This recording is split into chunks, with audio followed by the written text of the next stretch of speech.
오늘 함께 나누실 말씀은 여호수아 13장 1절에서 14절까지 말씀, 저하고 한 절씩 교대로 읽으시겠습니다. 여호수아가 나이가 많아 늙음에 여호와께서 그에게 이르시되 너는 나이가 많아 늙었고 얻을 땅이 매우 많이 남아 있도다. 이 남은 땅은 이러하니 블레셋 사람의 모든 지역과 그술 족속의 모든 지역, 곧 애굽 앞 샤올 시내로부터 가나안 사람에게 속한 북쪽 에그론 경계까지와 블레셋 사람의 5 통치자들의 땅, 곧 가사 족속과 아스돗 족속과 아스글론 족속과 가드 족속과 에그론 족속과 또 남쪽 아위 족속의 땅과 또 가나안 족속의 모든 땅과 시돈 사람에게 속한 무아라와 아모리 족속의 경계 아벡까지와 또 그발 족속의 땅과 해 뜨는 곳에 온 레바논 곧 헤르몬산 아래 바알갓에서부터 하맛에 들어가는 곳까지와 또 레바논에서부터 미스르봇 마임까지 산지의 모든 주민 곧 모든 시돈 사람의 땅이라. 내가 그들을 이스라엘 자손 앞에서 쫓아내리니 너는 내가 명령한 대로 그 땅을 이스라엘에게 분배하여 기업이 되게 하되 너는 이 땅을 9지파와 므낫세 반 지파에게 나누어 기업이 되게 하라 하셨더라. 므낫세 반 지파와 함께 루벤 족속과 갓 족속은 요단 저편 동쪽에서 그들의 기업을 모세에게 받았는데 여호와의 종 모세가 그들에게 준 것은 이러하니 곧 아르논 골짜기 가에 있는 아로엘에서부터 골짜기 가운데에 있는 성읍과 디본까지 이르는 메드바 온 평지와 헤스본에서 다스리던 아모리 족속의 왕 시온의 모든 성읍 곧 암몬 자손의 경계까지와 길르앗과 및 구술 족속과 마아갓 족속의 지역과 온 헤르몬 산과 살르가까지 온 바산 곧 르바에 남은 족속으로서 아스타롯과 에드레이에서 다스리던 바산 왕 오그의 온 나라라. 모세가 이 땅의 사람들을 쳐서 쫓아냈어도 구술 족속과 마아갓 족속은 이스라엘 자손이 쫓아내지 아니하였으므로 구술과 마아갓이 오늘까지 이스라엘 가운데에 거주하니라. 오직 레위 지파에게는 여호수아가 기업으로 준 것이 없었으니 이는 그에게 말씀하신 것과 같이 이스라엘의 하나님 여호와께 드리는 화제물이 그들의 기업이 되었음이더라. 아멘. 오늘 우리에게 주신 하나님의 말씀입니다. 이스라엘이 7년간의 정복 전쟁을 마쳤습니다. 그리고 위대한 결산의 시간을 보냈죠. 그래서 남쪽에서 북쪽, 요단 동쪽에서 서쪽, 지중해 연안까지 그들이 정복한 가나안의 주요 도시들의 이름을 다 하나하나 불렀어요. 저희가 그래서 지난주에 살펴봤죠. 하나는 헤브론이요, 하나는 베델이요, 하나는 아이요, 뭐 이렇게 31개 성이었습니다.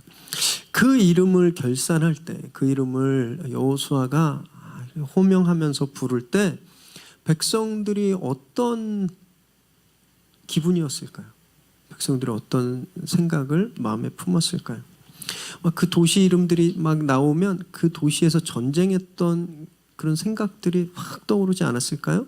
하나님이 막 하늘에서 돌덩이 같은 우박을 막 쏟아 부었던 장면도 생각났을 거고, 또 태양이 한가운데 떠서 하루 종일 지지 않았던 그런 기적과 같은 사건도 들이 떠올랐고, 또 자기 옆에서 달리고 칼을 휘둘렀던 그 전우들의 그 거친 숨소리와 막 호흡소리, 고함소리, 막 이런 기억들이 하나는 뭐요, 하나는 뭐요 이렇게 31개 성의 이름이 불려질 때 이들 마음속에 파노라마처럼 쫙 우리 그때 그랬었지, 우리 그런 전투를 했었지, 막 우리가 그것을 결국 그래서 소유했지, 이런 감격이, 이런 감동이 그들 마음속에 파노라처럼 흘렀을 것입니다. 저는 그들이 이때 가지고 있었던 그 거룩한 감격, 감동의 파노라마가 오늘을 사는 우리 성도님들의 것이 되기를 주님의 이름으로 축원합니다. 하나님께서 우리에게 주신다고 하신 것들이 있어요. 하나님 우리에게 소유하라고 하신 것들이 있는데, 우리가 말씀에 순종할 때 그것들을 소유하게 되고 우리가 그 감격 가운데 하나님께 감사하는 그런 축복이 함께하게 되길 원합니다.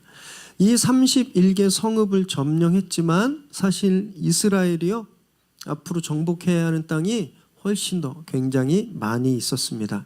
본문 1절 말씀인데 함께 읽습니다. 시작. 여호수아가 나아가 많아 늙음에 여호와께서 그에게 이르시되 너는 나이가 많아 늙었고 얻을 땅이 매우 많이 남아 있도다. 2절에서 6절까지 그 지역들의 땅이 매우 많이 남아있는 지역에 대한 설명이 나옵니다. 이 지도를 좀 띄워놓고, 왜냐하면 저희가 계속 읽어도 이게 어딘지 잘 모르시잖아요. 그래서 지도를 띄워놓고 간단히 요약하겠습니다. 이 지명들은 나중에 이스라엘이 지파별로 그 분배받을 때 다시 한번 다룰 거기 때문에 오늘은 그냥 이 범위가 어떤지만 한번 볼게요. 이 요단강이 갈릴리, 그 다음에 사이고 요단강이에요. 이 요단강 서쪽에 요 갈색, 여기는 동쪽입니다. 요 갈색 지역이 이들이 점령한 곳이에요. 그리고 이 초록색이 남아 있는 겁니다. 지금 하나님이 이 초록색 지역을 지파들에게 분배해서 점령하게 해라라고 말씀하고 계시는 거예요. 그런데 문제가 생겼어요. 이렇게 많은 땅들이 남아 있는데 지도자인 여호수아가 어떻게 됐어요? 나이가 너무 많은 거예요. 나이가. 하나님이 너 너무 늙었어 이렇게까지 말씀하실 정도면 진짜 상당히 연세가 많이 드셨던 거예요. 정확하게 여호수아의 나이가 몇 살인지는 알 수 없지만 갈렙이 85이었기 때문에 갈렙보다 보통 10살 정도는 많겠다 이렇게 추측합니다. 그래서 90세 중후반 또는 더 많이 연세를 드셨으면 100세가 조금 넘었겠다 이렇게 성서학자들이 추측하고 있어요. 그가 너무 나이가 들었기 때문에 이 원대한 사업을 이제 진행할 수 없는 거예요. 지시할 수 없는 거예요. 그래서 하나님께서 이 남은 과업, 이 땅들을 지파들에게 주고 그 지파들이 점령하게 해라라고 명령하시는 것이죠. 여러분 내비 다 하나씩 있으시죠? 내비?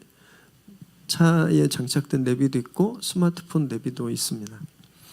내비를 켜고 우리가 모르는 곳을 찾아갈 때 제일 중요한 장소가 어딘지 아세요? 목적지. 그죠? 목적지. 또는 경유지. 이런 데가 제일 중요할 거라고 생각하시지만 사실 제일 중요한 장소는 지금 내 차가 있는 장소예요. 그래서 내비 화면에 중앙에 뭐가 나와요? 내가 있는 장소가 나오는 거예요. 내가 있는 장소를 알아야 내가 제대로 가고 있는지 안 가고 있는지 알 수 있는 거거든요.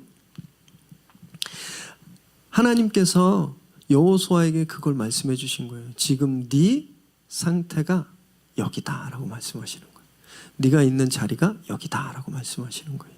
아직 하나님의 사역이 많이 남아 있었습니다. 많은 땅들을 점령해야 됐어요. 그런데 여호수아가 지금 이것을 감당할 상태가 아닌 거예요. 그래서 하나님이 여호수아의 정확한 위치를 말씀하시고 그 사역을 다음 주자들에게 넘겨주게 하신 거죠. 그럼 만약에 여호수아가 이때 하나님께 반항했다고 생각해 보세요.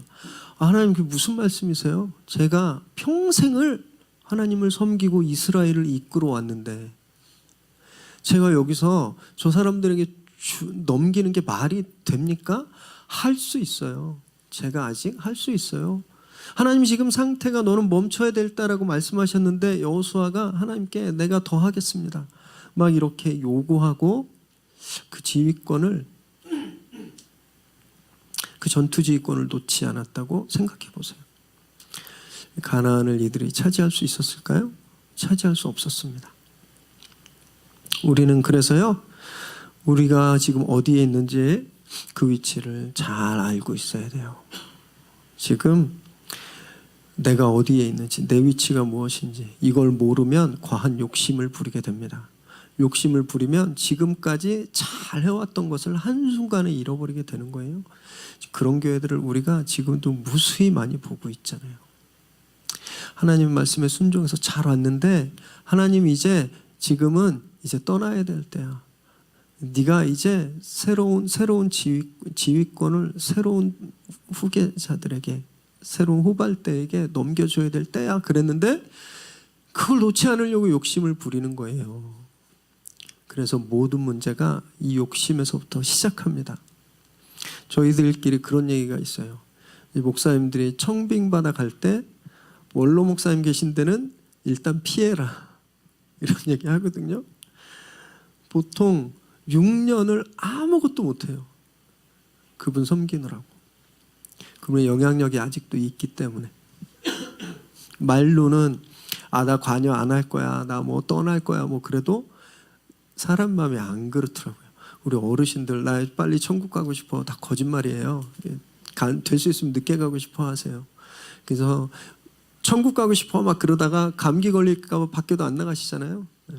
그래서 다 사람 마음이 그래요.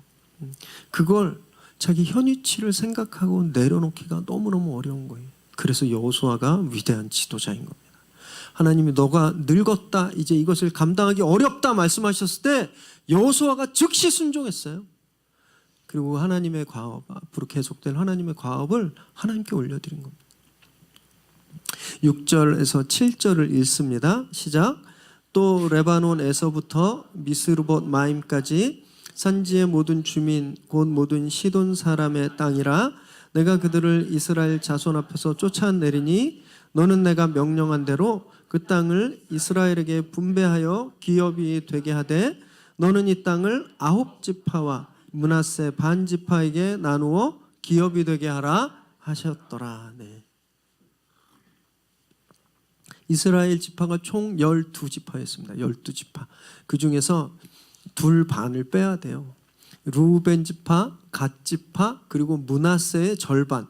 둘 반을 빼니까 12에서 둘 반을 빼니까 몇이에요? 9개 반. 9와 2분의 1. 하나님이 이 지도에서 아까 본 요단의 서쪽을 9개 그리고 2분의 1 지파에게 분배해서 그들이 이것을 소유하게 해라. 내가 그들이 이 땅을 갖게 하겠다라고 말씀하십니다. 이제 엄밀히 따지면 제3기 정복전쟁을 명령하신 거예요. 3기. 왜 제가 3기라고 말씀드리냐면 요단을 건너기 전에 동쪽에서는 모세의 지도 아래 시온과 옥을 멸하고 그 영토를 차지했죠. 그리고 요단을 건너서 가나안 서쪽에서는 여호수아 지도 아래 7년간 정복전쟁을 이루었어요. 이제 3기가 시작하는 겁니다. 지파들이 아직 정복되지 않은 땅들을 분배받아서 자기들이 개척하고 정복해야 되는 이 3기 정복전의 시기가 찾아온 거예요. 그렇기 때문에 이것이 다 하나님의 계획 안에서 하나님의 뜻 안에서 연결되어 있는 연장선이다. 그 사역의 연장이다라는 말씀을 주시기 위해서 8절과 12절까지 요단의 동편 그쪽을 점령한 그 영토를 반복하고 있는 거예요. 한번 더 보실까요? 지도를. 네, 여기가 요단의 동쪽이에요. 아르논강과 야복강을 기준으로 나라가 두 개예요. 시온과 옥. 그래서 이 땅을 차지하고 그 땅이 어디를 루벤, 갓, 므낫세 반지파가 받았는지를 말씀하고 있습니다. 저희가 이제 다음 주는 성탄절 예배를 드리고 그 다음 주에 이 부분에 대해서 더 자세히 나눌 거기 때문에 지도만 그냥 보세요. 저쯤 되는구나 이렇게 생각하시면 돼요. 그런데 오늘 본문에서는요, 이 영토에 대해서 이야기하시고 또 갑자기 두 가지 말씀을 좀 상관없는 말씀인 것 같은데 하고 계세요. 13절 그리고 14절을 한번 읽습니다. 시작. 구슬 족속과 마아가 족속은 이스라엘 자손이 쫓아내지 아니하였으므로 구슬과 마아갓이 오늘까지 이스라엘 가운데에서 거주하니라. 오직 레위 지파에게는 여호수아가 기업으로 준 것이 없었으니 이는 그에게 말씀하신 것과 같이 이스라엘의 하나님 여호와께 드리는 화제물이 그들의 기업이 되었음이더라. 네. 13절에서 아직 쫓아내지 못한 두 족속, 그술, 마아갓 족속에 대해서 언급하고 있는 거예요. 이 사람들을 다 쫓아내야 했지만 그들을 쫓아내지 못하고 그들이 지금까지, 오늘까지, 아마 이 여호수아서가 쓰여진 때까지 한참 후대에까지 이들이 이스라엘에 계속 남아 있었다라는 거예요. 그리고 14절에서는 땅을 기업으로 받지 못한, 땅을 분기소로 받지 못한 레위 지파에 대한 기록이 이제 나오는 거예요. 이스라엘은요, 그곳에 남겨진 모든 족속들을 몰아내야 됐습니다. 하나님은 그들을 남겨두기를 원하지 않으셨어요. 왜냐하면 그들은 멸망당해야 했고 하나님의 심판을 당해야 했고 우상을 숭배했던 가증한 민족이었기 때문에 이들을 남겨두면 안 되었어요. 그런데 이들이 어떤 이유로 그곳에 남아 있었죠.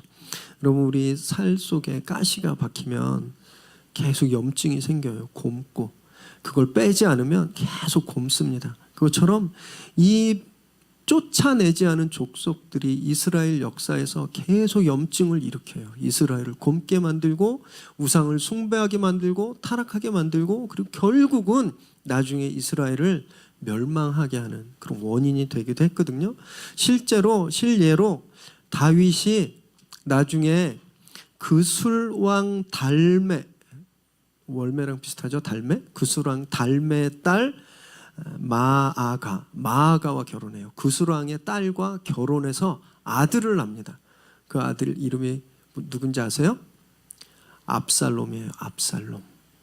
압살롬은 자기 큰형 암논을 죽이고 나중에 자기 아버지 다윗에 반역해서 다윗을 죽이려고 했던 그 아들이 이 그술왕의 딸과 사이에서 난 아들이라는 거예요.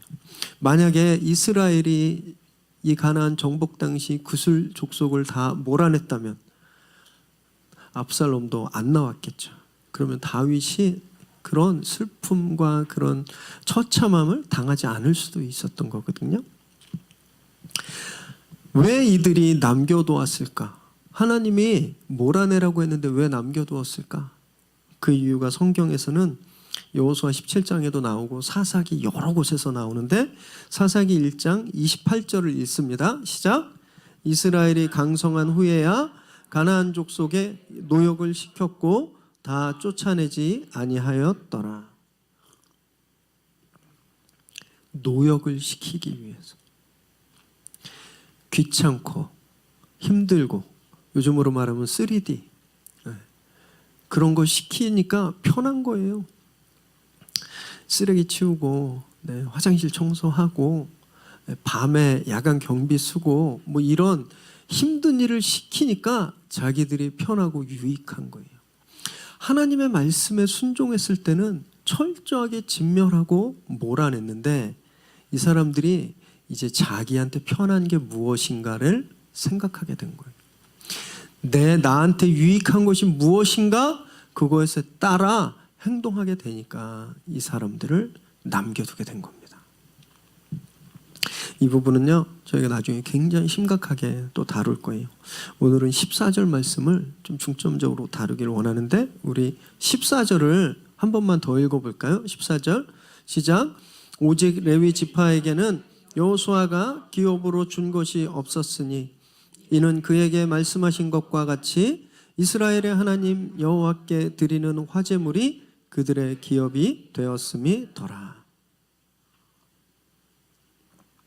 레위 지파가 땅을 받지 못했다라는 말씀이 이스라엘 지파들에게 땅을 분배하는 그 과정 동안에 무려 4번이나 나옵니다. 4번이나. 오늘 읽은 13장 14절 그리고 다음 주에 나눌 33절 그리고 14장 3절 18장 7절 이렇게 4번 똑같은 이야기가 나와요. 레위 지파는 땅을 기업으로 받지 못했다. 하나님이 그들의 기업이 되신다. 이런 표현이 4번이나 반복되는 거예요. 오늘 14절은요 특별히 동쪽 지역 모세가 점령한 동쪽 지역에 대한 이야기거든요. 동쪽에서는 누가 지도자였다 그랬죠? 모세가 지도자예요. 14절 보세요. 누가 기업으로 준 것이 없다고 나왔어요? 여호수아가 동쪽 지역의 땅을 분배하는데 동쪽 지역에서 레위인들에게 땅을 주지 않은 거예요. 그러면 누가 주지 않았을까요? 모세가 이야기한 거예요. 그런데 한글 성경에는 여호수아라고 번역돼 있어요. 원래 원어 성경에는 그 3인칭 남자 단어예요. 그가 분배했다. 이렇게 그가 말했다 이렇게 적혀 있거든요.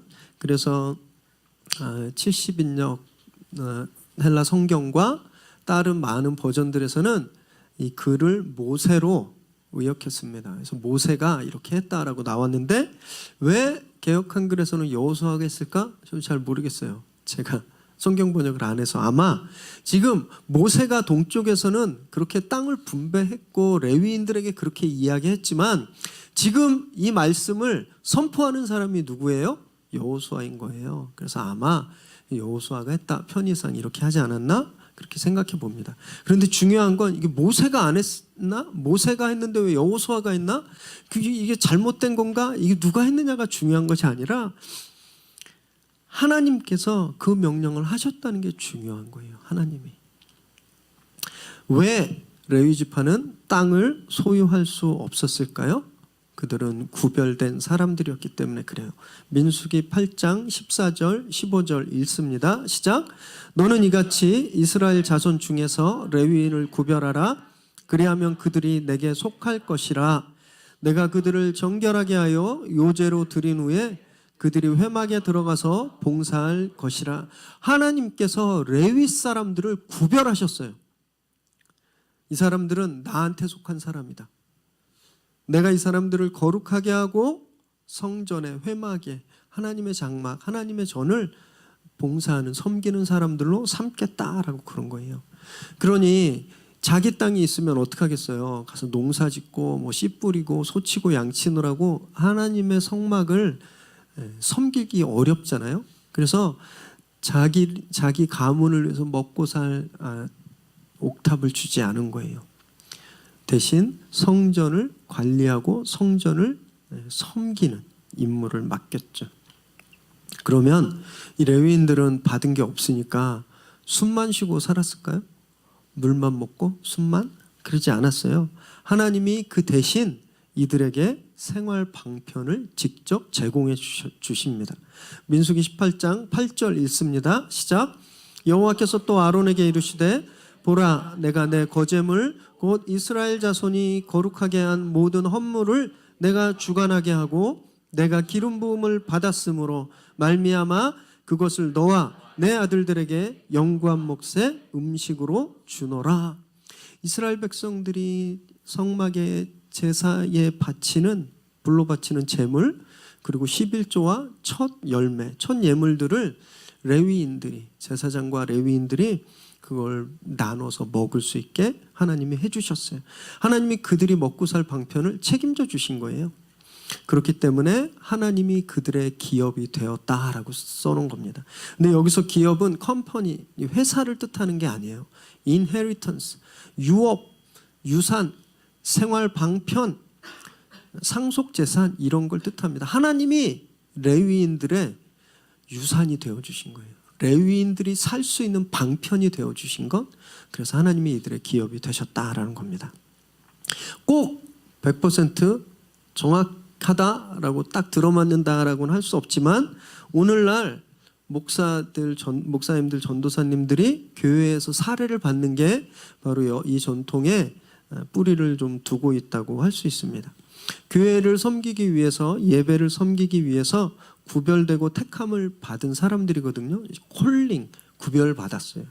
그렇기 때문에 자신의 생업을 위해서 일을 갖는 게 아니라 회사를 가고 비즈니스를 하는 것이 아니라 하나님을 섬기기 위해서 부름받은 사람들, 그래서 그들을 위해서 하나님께 바쳐진 헌금이나 헌물을 하나님이 다시 주시는 거예요. 하나님이. 그래서 목회자들이 생활할 수 있게 하나님이 책임져 주시는 겁니다.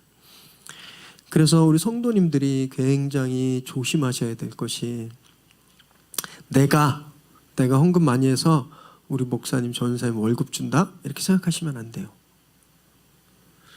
하나님께 바치는 순간 하나님 거예요. 사실 원래 내가 갖고 있을 때도 내 게 아니라 하나님 거지만 하나님께 헌물하는 순간 하나님 거거든요. 하나님이 저와 같은 교역자들을 먹여 살리시는 거예요. 여러분들의 헌금에서 우리가 먹고 사는 게 아니라는 거예요. 그렇기 때문에 제가 여러 차례 말씀드리지만 헌금하기 아까울 때 해야 되나 고민할 때, 하면서 기쁨이 없을 땐 차라리 하지 않으시는 게 좋습니다. 차라리. 하나님이 기뻐서 받지 않을 재물은 안 드리는 게 오히려 나은 거예요. 그런 마음을 가지셔야 됩니다. 그렇다면 반대로 레위인들은 하나님께 바쳐진 그 헌물들을 자기 맘대로 다 쓸 수 있고 가져가도 됐을까요? 절대 그렇지 않아요. 레위기, 민수기, 신명기에 보면요, 상당히 많은 분량 동안에 레위인들이 취해야 되는 것, 레위인들이 취할 수 없는 것, 이것이 굉장히 자세히 그리고 엄격하게 적혀져 있어요. 너희는 이것은 할 수 있고 이건 할 수 없고, 이때는 이건 할 수 있지만 이건 할 수 없다. 반드시 지켜라. 하나님의 헌물을 대할 땐 거룩을 먼저 회복하라고도 말씀하셨어요. 그러지 않으면 죽는 거예요. 거룩하게 하나님이 주신 물질을 대하지 않으면 죽었어요. 과거에는. 그렇기 때문에 우리 목회자들은, 저 같은 목회자들은 그 누구보다도 더 두려운 마음으로 교회 헌금을 대해야 됩니다. 교회 헌금을, 교회 물질을 대해야 돼요. 내 거라고 생각하면 절대 안 됩니다. 내 거라고 생각하면 절대 안 돼요. 하나님 거예요.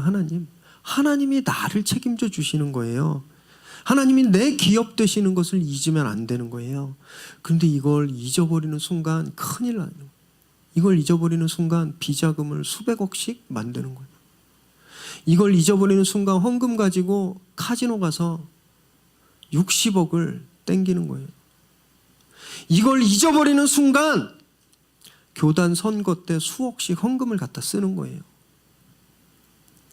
여러분이 구약 때 같았으면요, 그런 분들은 교회에 들어오는 순간 벼락 맞아 죽는 겁니다. 헌금은 두려운 거예요. 그 누구도 하나님 것을 마음대로 쓸 수 있는 사람 없습니다. 그렇기 때문에 우리가 정말 두려운 마음으로 이 물질을 대해야 된다는 거예요. 저희 교회가 이제 개척하면서 처음부터요, 회계법인 한 곳 사무실 하나하고 계약을 맺었습니다. 그래서 저희가 매월 이제 저희 지출, 수입 지출 이렇게 다 보내고 거기서 이렇게 다 하고, 저희 교역자들, 우리 전사님들, 심지어 찬양팀 밴드도 다 세금 보고 해요. 다 세금 띱니다. 투명하고 원칙적으로 이 재정 사용을 지키려고 노력해 왔어요. 처음에 되게 어이없어 하시더라고요. 저희가 인테리어를 하고 물건을 구매할 때 이 업체들에서 저희한테 그러는 거예요. 캐시로 사면 캐시로 할인을 더 해주겠습니다.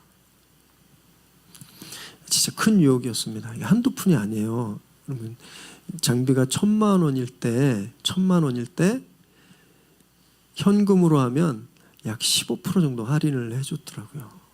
150만 원 할인할 수 있는 거죠. 그런데 저희 성도님들 너무너무 훌륭하셨어요. 저희 운영위원들. 세금 계산서 끊어야 됩니다. 그래서 세금 계산서를 끊습니다. 그러면 할인도 못 받고요, 정가에 10%가 더 붙어요. 부가가치, VAT가 10% 더 붙어요. 근데 일반 사업체는 VAT를 나중에 환급받는데 교회는 못 받아요. 그러니까 1,000만 원을 물건을 구입했을 때 실제 약 250만 원 정도의 재정 부담이 있는 거예요. 그런데 그렇게 하는 게 옳다라고 교회가 동의했습니다. 그걸 고백했어요. 그것이 하나님이 우리에게 주신 물질을 제대로 사용하는 것이다 라고 저희가 동의했어요. 사실 저는 잘 몰라서 꼭 이렇게까지 해야 되나요? 이렇게 여쭤보는데 저희 운영위원분들 너무너무 훌륭하셔서 정말 저를 잘 가르쳐 주시고 저에 대해서 세금과 이런 것들에 대해서 많이 좀 가르쳐 주셨어요. 그래서 저도 기쁜 마음으로 이제 그 부분에 대해서는 완전히 결단했습니다. 내년에 종교인 과세 때문에 막 이 말들이 많잖아요. 그래서 엊그제 금요일 날 회계사 사무실에서 과장님 한 분이 저희 교회 출장 오셨어요. 그래서 종교인 과세 문제에 대해서 정리해 주시고 저희 이제 그 지출 계정과 항목에 대해서 이렇게 조금 정리를 해 주시는데, 그분이 교회 오시자마자 저한테 하시는 말씀이, 다른 데는 회사든 어디든 다른 데는 어떻게든 세금을 안 내려고 하는데 저희는 너무 모범적으로 잘하고 있다는 거예요. 종교인 과세법이 어떻게 통과되든지 간에 지금처럼 하면 가장 모범적이라고 그렇게 말씀하시더라고요. 그리고 그 회계사 사무실에 있는 회계사 분들이 저희 이제 모교회, 이제 새로운 교회가 계약해서 감사를 받는 그 회계사 사무소예요. 그래서 저희도 이제 소개받아서 저희도 계약을 맺었는데, 회계사분들이 새로운 교회와 미래 새로운 교회를 그렇게 칭찬한다는 거예요. 야, 어떻게 교회가 이렇게까지 하냐? 너무 모범적이다? 칭찬한다는 거예요. 또 요 근래 제가 목사님들한테 전화를 자주 받습니다. 제 동기 목사님들, 그리고 위례 지역에 있는 몇몇 목사님들한테 전화 받아요. 그 내용은 세금 어떻게 하는지, 종교인 세금 어떻게 하는지 이제 물어요. 그분들은 이제 세금 안 내고 계셨기 때문에. 그래서 제가 이렇게 하시면 좋다, 이렇게 해라, 잘못 알고 있는 건 제가 고쳐드리고, 또 너무 뿌듯한 거예요. 너무 뿌듯해요, 진짜로. 하나님께 드려진 거룩한 물질을 우리가 두려운 마음으로 잘 관리하니까 칭찬을 받는 거예요. 그리고 다른 분들에게 도움을 줄 수 있는 거예요. 이렇게 덕을 세우는 모습이 하나님께서 기업이 되어 주신 사람들의 삶의 모습입니다. 하나님이 목사 김용정의 기업이 되셨다면, 하나님이 이 위례 새로운 교회의 기업이, 하나님이 이 위례 새로운 교회를 책임져 주시면 우린 세상에 그걸 드러내는 사람들인 거예요. 세상에 칭찬받고 덕을 드러내는. 그런데요, 이런 삶의 모습이 목회자들만 또는 교회만 그래야 하는 걸까요? 성경은 그렇지 않다고 말씀하고 있어요. 베드로전서 2장 9절 읽습니다. 시작. 그러나 너희는 택하신 족속이요 왕같은 제사장들이요 거룩한 나라요 그의 소유가 된 백성이니, 이는 너희를 어두운 데서 불러내어 그의 기이한 빛에 들어가게 하신 이의 아름다운 덕을 선포하게 하려 하심이라. 목사만 택하신 게 아니라는 거예요. 그냥 교회만 그런 공동체가 아니라 누구든지, 지금 너희들은이라고 그랬어요. 너희는, 여기 계신 여러분들은요, 하나님이 택하신 거예요. 하나님 마치 구약의 레위인들을 택해서 거룩하게 구별했던 것처럼 하나님이 지금 여기 있는 여러분 모두를 그렇게 거룩하게 택했어요. 제사장으로, 레위인으로 불러주셨다는 거예요. 그래서 그 이유는 하나님의 아름다운 덕을 선포하기 위해서, 하나님이 얼마나 아름답고 선하신지를 이 세상에 드러내기 위해서 우리를 택하셨거든요. 현실로 보면 우리 각자의 분깃이 있습니다. 각자의 일들이 있어요. 실제로 현장이 그렇게 일하죠. 마트에서 일하기도 하시고, 사무실에서 일하기도 하시고, 어떤 분은 나라를 지키기도 하시고, 어떤 분은 강단에서, 어떤 분은 비즈니스 출장, 그런 업종들이 많이 있지만 그런 업종에 상관없이 전공을 불문하고 우리 모두는 하나님의 선택받은 사람들이라는 거예요. 우리 모두 다 레위인들처럼 그렇게 선택받은 하나님의 왕 같은 제사장들입니다. 그래서 우리는 하나님이 우리의 주인 되신, 하나님이 우리의 기업 되신 자로서 그 덕을 세워야 한다라는 거예요. 그 덕을. 얼마나 많은 믿는 분들이 여기서 실패해서 교회가 망신당하고 주님의 이름이 훼손당하는지 모릅니다. 누구보다 누구보다 신실해야 돼요. 그 누구보다 도덕적이어야 되고 그 누구보다 철저해야 됩니다. 그것이 하나님이 기업 대신 사람들의 삶의 모습이라는 거예요. 그런데 막막해요. 내가 진짜 그렇게 살 수 있을까? 내가 사무실에서 회사에서 이런 진짜 전쟁터 같은 이 현실에서 내가 덕을 세우고 하나님이 나의 기업 되신다는 것을 내가 증거하고 살 수 있을까? 자신이 없죠. 우리 힘으로 불가능합니다. 그래서 주님이 그것을 가능하도록 우리에게 주신 분이 있으세요. 요한복음 14장 16절에서 18절 시작. 내가 아버지께 구하겠으니 그가 또 다른 보혜사를 너희에게 주사 영원토록 너희와 함께 있게 하리니 그는 진리의 영이라 세상은 능히 그를 받지 못하나니 이는 그를 보지도 못하고 알지도 못함이라. 그러나 너희는 그를 아나니 그는 너희와 함께 거하심이요 또 너희 속에 계시겠음이라.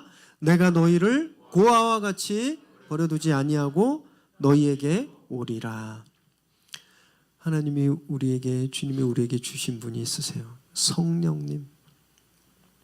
우리에게 오셔서 우리와 하나 되시고 영원히 떠나지 않으시는 분.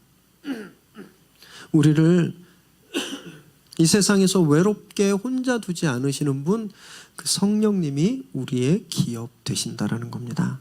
이스라엘은 가나안 땅을 기업으로 받았어요. 레위인들은 하나님께 바쳐진 음식, 하나님께 바쳐진 헌물들을 자기의 기업으로 받았습니다. 하나님이 그것을 주셨어요.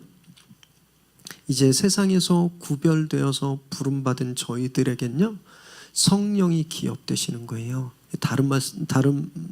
다르게 말씀드리면 이스라엘은 그 땅 때문에 먹고 살았고 레위인은 하나님이 주시는 그 헌물과 그 제물로 먹고 살았다면 우리는 누구로 먹고 사는 사람이라는 거예요? 성령님. 성령님이 우리를 살게 하시는 분이라는 거예요. 이것이 주님이 우리에게 주신 기업이라는 겁니다. 그런데 우린 자꾸 다른 게 우리를 먹여 살릴 수 있을 거라고 생각하잖아요. 그래서 그게 안 되면 불안하죠. 인류대 가면 내가 잘 먹고 살 수 있을 거라고 생각해요. 그래서 그렇게 죽어라 공부하는 거예요. 대기업 들어가면 내 삶이 풍요롭고 내 기업 내가 그걸로 잘 살 수 있을 거라고 생각해요.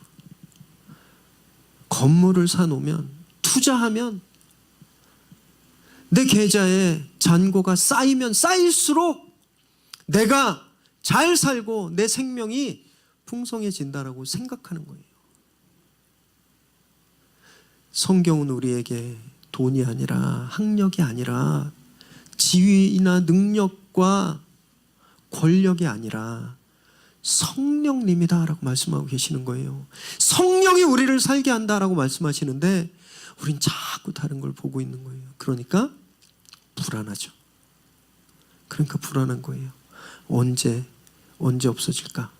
과연 진짜 끝까지 가져갈 수 있을까? 이 종목이 끝까지 상한선을 칠 수 있을까? 이것 때문에 불안한 거예요. 비트페인이라고 들어보셨어요? 비트페인? 가상화폐 때문에 사람들이 페인되고 있대요. 잘 때도 이걸 안 놓는다 그래요. 잘 때도 10분, 1분 단위로 등락하기 때문에 그걸 손에서 뗄 수가 없는 거예요. 그게 올라가면 자기 삶이 윤택해질 거라고 믿기 때문에 그냥 빠져 있는 거예요. 페인이 되는 거예요. 더 큰 것들을 잃어버리는 것이죠. 여러분, 성령이 우리에게 기업으로 주어졌음을 믿으시기 바랍니다. 성령이 우리에게 임하시면 우리가 어떤 일을 할 수 있는지 아세요? 사도행전 1장 8절을 읽습니다. 시작. 오직 성령이 너희에게 임하시면 너희가 권능을 받고 예루살렘과 온 유대와 사마리아와 땅끝까지 이르러 내 증인이 되리라 하시니라. 성령이 우리에게 임하시면 우리가 파워를 얻는다라는 거예요. 파워, 권능. 이것이 헬라어로 두나미스입니다. 두나미스. 두나미스에서 어떤 말이 나왔는지 알아요? 다이너마이트. 성령이 우리에게 임하면요, 강한 폭발력을 우리가 갖게 된다는 거예요. 집채만한 바위도 날려버리고 한 동네를 다 날려버리는 그 무서운 파워를 우리가 가지게 된다는 거예요. 그래서 땅 끝까지 이르러서 하나님이 어떤 분이신지, 주님이 어떤 분이신지 우리가 증거하고 그 땅을 지배하고 예수의 이름으로 이 땅을 다 뒤엎는 그런 능력이 우리에게 임하게 된다라고 말씀하시는 겁니다. 우리가 성령을 기업으로 받으면요, 성령이 우리에게 임하시면 여러분의 집, 마트, 회사, 도시, 나라, 이 온 세상을 변화시킬 수 있는 능력이 우리에게 주어진다는 거예요. 성령이 이미 우리에게 임하셨음을 믿으시기 바랍니다. 주님께서 약속하신 그 성령이 우리에게 기업으로 주어지셨어요. 겨우 상처 따위가, 고작 경제적인 어려움 따위로 시험에 몇 번 떨어졌다고, 좀 아프다고, 친구나 가족과 좀 다퉜다고, 그래서 괴로워하고 주저앉아서 구석에서 울고 숨어있는 그런 존재들이 아니라 이미 성령이 오신 우리는요, 세상을 변화시키는 폭탄 같은 사람들이라는 거예요. 그 무엇도 우리를 얽어맬 수 없다라는 겁니다. 여러분, 이것이 하나님이 우리의 기업 되신 거라는 거예요. 우리 안에 내주하시는 성령님을 신뢰하십시오. 성령께서 내 목숨을 책임져 주시고 성령께서 나를 책임져 주신다는 것을 믿으시기 바랍니다. 그래서 하늘을 기업으로 받은 우리가 가정과 일터, 이 도시 할 것 없이 우리가 거하는 모든 곳을 거룩한 곳으로 다 바꿔버리는 그런 저와 여러분 되시기를 주님의 이름으로 축원합니다. 기도하겠습니다.